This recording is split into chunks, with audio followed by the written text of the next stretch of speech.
Hamid sir और जितने भी मेरे सीनियर साथी हैं, हम लोगों ने आज ये पीपीटी प्रिपेयर की है इमर्जिंग टेक्नोलॉजी इन एजुकेशन। हम सारे सभी लोग बड़ी भांति जानते हैं कि जो टेक्नोलॉजी है ये हमारे एजुकेशन फील्ड में आ गई है। इसमें क्या क्या चीज़ें हैं खास, उसके लिए हमने बड़े शॉर्ट समय में ये थोड़ी सी पीपीटी बनाई है। तो इसमें हम लोगों ने ऑब्जेक्टिव सेट किया है। तो अभी सारे लोग जो हैं हम इस चीज़ को पढ़ चुके हैं। अब मैं आपको बोलूँ कि मैं आपको ये बताऊंगा एलैबोरेट करके, तो मुझे नहीं लगता कि इसकी कोई इतनी ज़रूरत है। तो आप देखें कि हमने ये किस तरीके से अरेंज किया है। इसमें कोई कमी रह गई है हम लोगों से, तो हमारे आरपी सर इधर ही हैं, तो मैं चाहता हूं कि वो उस पर क्लियर करें, ताकि हम जो आगे आने वाली पीपीटीज हैं वो हम अपने बच्चों के लिए अच्छी तरह से तैयार कर सकें। तो ये इन शॉर्ट छोटे से समय में हम लोगों ने ये थोड़ा सा किया है, अपना जो हमें टॉपिक दिया गया था तो उस तरह से। और मैं अपने राजकुमार सर का भी शुक्रिया अदा करूंगा कि इन्होंने हमें थोड़ा सा प्रॉम्प्ट जिसको हम बोलते हैं वो दिया था, पीपीटी शेयर की थी, तो हमने एज पर दैट जैसे उन्होंने हमें बताया था उस तरीके से हमने ये चीज तैयार की है। तो आईसीटी में आप लोगों को पता ही है कितने वो क्या बोलते हैं, जैसे हमारी दीक्षा है, ई पाठशाला है, बहुत मटेरियल है। तो उसको अगर मैं इस पीपीटी को अगर मैं पढ़ने लगूं तो मुझे लगता है कि इधर 5 ही बच जाएंगे। ये 22 पेज की है, तो लिहाजा मैं आपको ये थोड़ी थोड़ी चला के बता रहा हूं। तो ये इस पेज से तो हम सारे लोग जो है वो गुजर चुके हैं।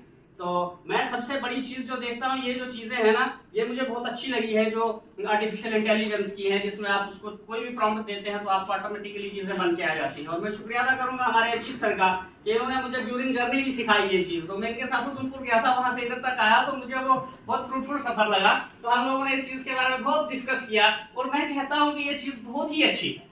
थोड़ा इसमें क्या है कि जो हमारा अपना जो मेहनत है ना वो बचती है, क्योंकि चीजें जो है वो ऑटोमेटिकली बन के आ जाती हैं, और बच्चों को बड़ा अट्रैक्टिव लगता है। जब आप क्लास में कोई चीज प्ले करते हैं ना, आप इस तरह से बोलेंगे, मुझे नहीं लगता कि वो बच्चा उतनी चीज सीख सकता है। लेकिन जब इस यहाँ प्ले होता है ना स्क्रीन पे, तो बच्चा वो घर में भी उसी तरह से गाने गाता है, उसी तरह से वो जो सेंटेंसेस, जितना बड़ा सेंटेंस दे दो वो इंग्लिश में बोल पाएगा बच्चा।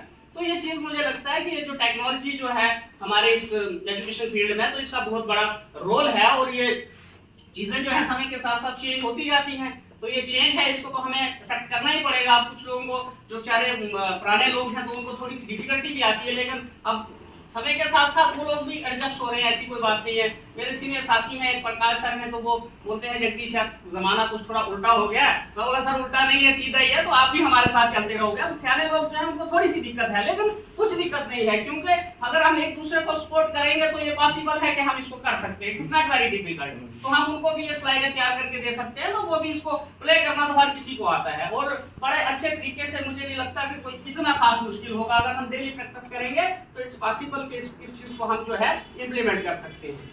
तो मुझे लगता है ये हम देख सकते हैं, ये बहुत सारे जो है मासिक ओपन ऑनलाइन कोर्सेज हैं, इसमें हम भी कर सकते हैं कोर्सेज, सर्टिफिकेट हासिल कर सकते हैं, बच्चों को हम बता सकते हैं इन चीजों के बारे में। तो ये बहुत ही अच्छे प्लेटफॉर्म है इसमें।